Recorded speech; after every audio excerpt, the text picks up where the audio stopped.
Thank you. And we have Representative Tlaib, who will be our final House member. Thank you, Representative. Thank you so much for being here. You know, I come from the most beautiful, blackest city in the country, the city of Detroit. And I'm an immigration attorney by trade. And so, Andrea, thank you for bringing the residents that are not U.S. citizens into this space and talk about the fact that you know that if this is happening to you, what you know that it's happening to other folks, and it's probably even much more underreported.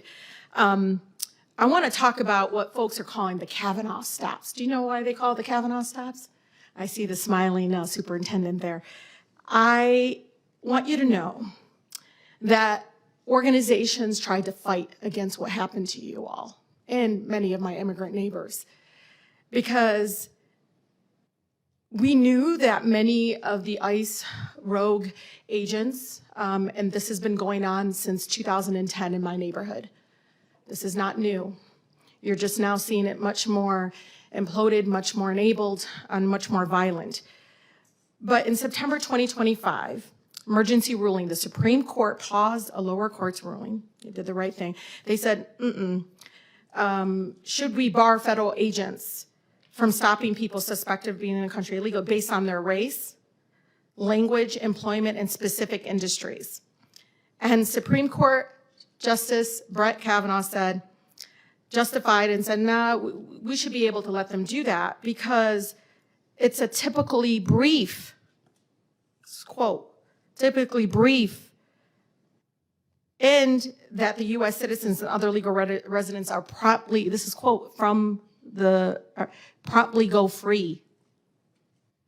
They say that's what, this is the reasoning why they allowed and legalized what I'm going to call racial profiling. Do you think you were stopped because you're Latino looking?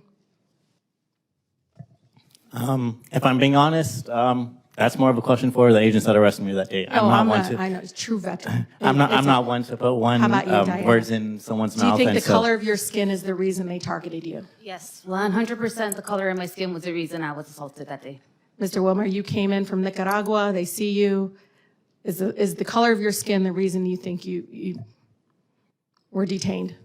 I don't know, but my husband was the only one among dozens of people in the first room that was white. Oh, he wasn't detained? He was not. How about you, Andrea? Yes, completely agree. Yeah. How about Javier? Yes, and like I stated, literally the CBP officers yelled at me saying, "Get him, he's Mexican." Yeah. So you didn't, it wasn't brief. You didn't get let go right away. And Javier, when you talked about having your passport, I think this is why my mom of 50 years in the United States is carrying her passport right now. And do you know what? It doesn't matter. I want the American people to know it doesn't matter. You can carry all kinds of your passports, your ID, they don't care. And what my immigrant neighbors have been telling Democrats and Republicans since the inception of ICE is that they've been violating our rights. I know over and over again, how many times over and over again I've been hearing people with legal permanent resident green card jogging around the park getting stopped and asked. This is again before this current administration. And I say this because I want my Democratic colleagues to remember this moment when the funding comes up again to implode this kind of funding into an agency that has this many complaints against citizens and non-U.S. citizens. You know, when I read the 19-year-old U.S. citizen was detained for 10 days,